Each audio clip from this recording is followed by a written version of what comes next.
1996 সালের 12ই ডিসেম্বর দিল্লি থেকে প্রায় 1000 কিলোমিটার দূরে অবস্থিত চারকি দাদ্রির বাসিন্দারা এমন একটি ভয়ঙ্কর ঘটনার সাক্ষী হয়েছিলেন যে ঘটনাটি দেখার পর তাদের পায়ের তলার মাটি সরে গিয়েছিল।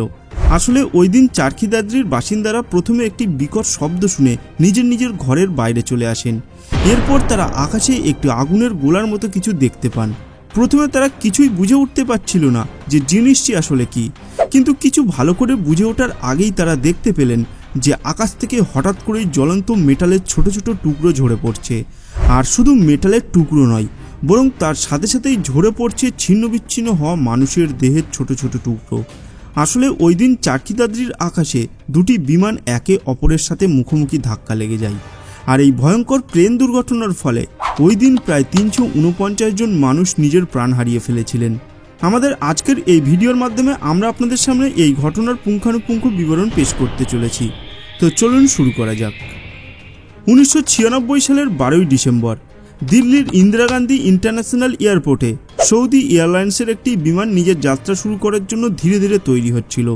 ওই দিন ওই বিমানে প্রায় 312 জন প্যাসেঞ্জার উপস্থিত ছিলেন, যার মধ্যে 231 জন প্যাসেঞ্জারই ভারতীয় ছিলেন এবং এরা মূলত কাজের খোঁজে সৌদি আরবে যাচ্ছিলেন। এরপর এই বিমানটি বিকাল 6:33 নাগাদ টেক অফ করে যায়। কিন্তু বন্ধুরা, তখনও এই বিমানের কোনো যাত্রী হয়তো এটা কল্পনাও করতে পারেনি যে আর কিছুক্ষণ পরেই তারা একটি এমন বিমান দুর্ঘটনার কবলে পড়বে যে যার ফলে তাদের প্রাণটাই চলে যাবে। আসলে ওই দিন ঠিক এই সময়েই কাজাকিস্তানের খাজা এয়ারলাইন্সের একটি চার্টার্ড বিমান দিল্লির ইন্দিরা গান্ধী ইন্টারন্যাশনাল এয়ারপোর্টের উদ্দেশ্যে আসছিল। এই চার্টার্ড বিমানে ওই দিন প্রায় 37 জন কাপড় ব্যবসায়ী উপস্থিত ছিলেন এবং এনারা ভারতেই আসছিলেন। বন্ধুরা, এখানে আমরা আপনাদের এটা জানিয়ে রাখতে চাই যে সেই সময় ইন্দিরা গান্ধী ইন্টারন্যাশনাল এয়ারপোর্ট আজকের দিনের মতো এতটা উন্নত ছিল না। সেই সময় এই এয়ারপোর্টের একটা বড় অংশ ইন্ডিয়ান এয়ারফোর্সের জন্য রিজার্ভ থাকতো, যার ফলে সেই সময় এই এয়ারপোর্টে টেক অফ আর ল্যান্ডিং করার জন্য শুধুমাত্র একটি এয়ারওয়ে উপস্থিত ছিল। আসলে এই এয়ারওয়ে হলো এমন একটি নির্দিষ্ট পথ যেখান দিয়ে সমস্ত বিমানকে চলাচল করতে হয়। যেমন ধরুন, রাস্তায় যখন গাড়ি চলাচল করে তখন রাস্তার গাড়িকে একটি নির্দিষ্ট ট্রাফিক লেন মেনেই চলাচল করতে হয়। যদি একটি ট্রাফিক লেনের দুই দিক দিয়েই গাড়ি যাতায়াত করত তাহলে সেক্ষেত্রে অ্যাক্সিডেন্ট হওয়ার সম্ভাবনা কিন্তু অনেক বেড়ে যেত, রাইট? ঠিক তেমনভাবেই বিমানের ক্ষেত্রেও প্রতিটি বিমানের জন্য আলাদা আলাদা এয়ারওয়ে আগে থেকেই নির্ধারিত থাকে। অর্থাৎ যাওয়ার বিমানের জন্য আলাদা এয়ারওয়ে থাকে এবং আসার বিমানের জন্য আলাদা এয়ারওয়ে থাকে। কিন্তু যেমনটা আমরা আগেই বললাম যে যেহেতু সেই সময় ইন্দিরা গান্ধী ইন্টারন্যাশনাল এয়ারপোর্টের একটা বড় অংশ ইন্ডিয়ান এয়ারফোর্সের জন্য রিজার্ভ থাকতো, তাই এই বিমানবন্দরে টেক অফ আর ল্যান্ডিংয়ের জন্য শুধুমাত্র একটি এয়ারওয়ে উপস্থিত ছিল। 1996 সালের 12ই ডিসেম্বর প্রায় একই সময়ে একটি বিমান এই বিমানবন্দরে টেক অফ করার কথা ছিল, আর অপরদিকে একটি বিমান এই বিমানবন্দরে ল্যান্ডিং করার কথা ছিল। ওই দিন সৌদি এয়ারলাইন্সের বিমানকে এয়ার ট্রাফিক কন্ট্রোল থেকে টেক অফ করার পারমিশন দিয়ে দেওয়া হয়।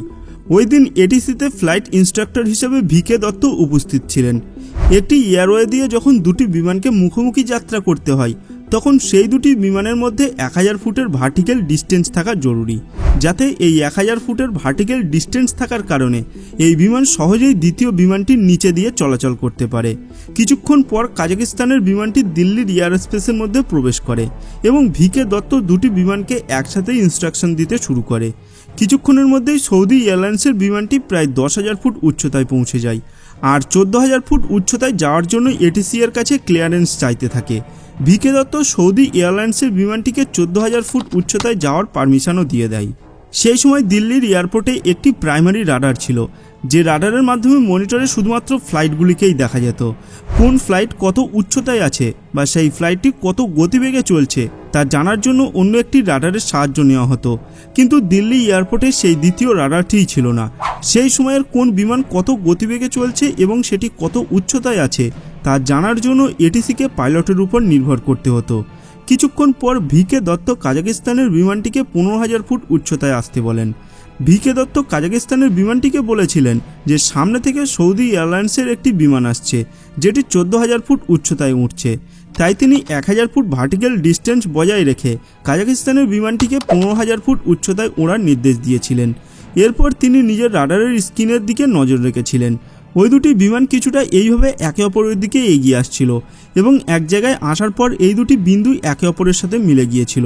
স্বাভাবিক অবস্থায় এরপর এই দুটি বিন্দু একে অপরের থেকে দূরে সরে যাওয়ার কথা ছিল, কিন্তু এই দুটি বিন্দু যখন বেশ কিছুক্ষণ ধরে নিজের জায়গা পরিবর্তন করছিল না, তখন ভিকে দত্ত বুঝতে পারেন যে কোথাও একটি কিছু গণ্ডগোল হয়েছে। এরপর তিনি দুটি বিমানের পাইলটের সাথে যোগাযোগ স্থাপন করার চেষ্টা করেন, কিন্তু তার সমস্ত চেষ্টা ব্যর্থ হয়।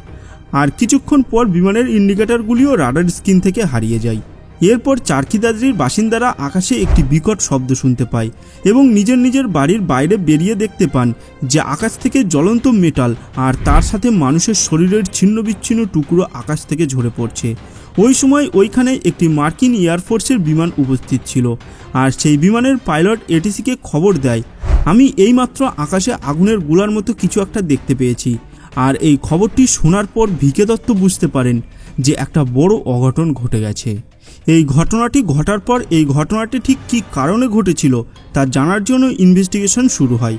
প্রথমেই এই দুটি বিমানের ব্ল্যাক বক্স ডিকোড করার জন্য পাঠিয়ে দেওয়া হয়, কিন্তু যেহেতু এই দুটি ব্ল্যাক বক্স ডিকোড করতে অনেকটা সময় লাগতো, তাই ইনভেস্টিগেটররা প্রাথমিক তদন্ত শুরু করে দেন।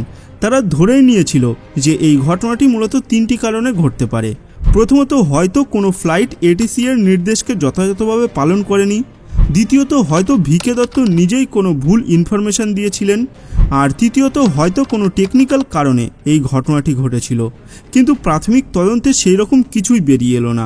এবং অবশেষে যাবতীয় রহস্যের সমাধান হলো যখন ওই দুটি বিমানের ব্ল্যাক বক্স ডিকোড করা হলো। ওই দুটি বিমানের ব্ল্যাক বক্স ডিকোড করে দেখতে পাওয়া গেল যে কন্ট্রোলার ভিকে দত্ত সঠিক ইনফরমেশন দিয়েছিলেন এবং সৌদির বিমানটি 14,000 ফুট উচ্চতা দিয়েই উড়ে যাচ্ছিল। আসলে এখানে যাবতীয় ভুলটি ছিল কাজাকিস্তানের বিমান আর সেই বিমানের পাইলটদের। আসলে কাজাকিস্তানের এই বিমানটি একটি কার্গো বিমান ছিল, যাতে করে এক জায়গা থেকে অন্য জায়গায় জিনিসপত্র ট্রান্সফার করা হয়। এই বিমানটি চালানোও খুব একটা সহজ ব্যাপার ছিল না, কারণ এই বিমানটি চালানোর জন্য 5 জন পাইলটের প্রয়োজন হতো। আর এই বিমানটি চালানোর জন্য এই 5 জন পাইলটের মধ্যে কোঅর্ডিনেশন থাকাটাও অত্যন্ত জরুরি ছিল। এখানে সবথেকে বড় সমস্যা ছিল এটাই যে ওই বিমানের মেন পাইলট ইংলিশ জানতো না, তাই তাকে এটিসি এর যাবতীয় নির্দেশকে ইংলিশ থেকে ট্রান্সলেট করে নিজের কাজ চালাতে হচ্ছিল। যদিও এই কাজের জন্য সেখানে একজন ট্রান্সলেটর উপস্থিত ছিলেন, কিন্তু এখানে দ্বিতীয় বড় প্রবলেম ছিল এটাই যে ওই বিমানে উচ্চতার হিসাব মিটারে করা হতো, তাই ওই বিমানের পাইলটরা 15,000 ফুট উচ্চতাকে ঠিকঠাকভাবে ক্যালকুলেট করে উঠতে পারেনি। আর তাই তারা 15,000 ফুট উচ্চতার পরিবর্তে 14,000 ফুট উচ্চতা দিয়েই নিজেদের বিমান উড়িয়ে নিয়ে যাচ্ছিল। আর এই 14,000 ফুট উচ্চতাতেই দুটি বিমান একে অপরের সাথে ধাক্কা খেয়েছিল, যার ফলে ভারতের ইতিহাসের একমাত্র সবথেকে ভয়ঙ্কর দুটি বিমান দুর্ঘটনায় একে অপরকে মুখোমুখি ধাক্কা মারার ঘটনাটি ঘটেছিল। এই ঘটনায় প্রায় 349 জন মানুষ মারা গিয়েছিলেন। তোমরা আজকের ভিডিওটি এই পর্যন্ত। আর আজকের এই বিমান দুর্ঘটনাটি সম্পর্কে জেনে আপনার কি মনে একটুও ভয় লাগলো? নিচে কমেন্ট বক্সে কমেন্ট করে জানাতে ভুলবেন না। আর যদি ভিডিওটি ভালো লাগে, ভিডিওটিকে লাইক করার সাথে সাথে নিজের বন্ধুদের সাথেও শেয়ার করে দেবেন। দেখা হবে পরের ভিডিওতে।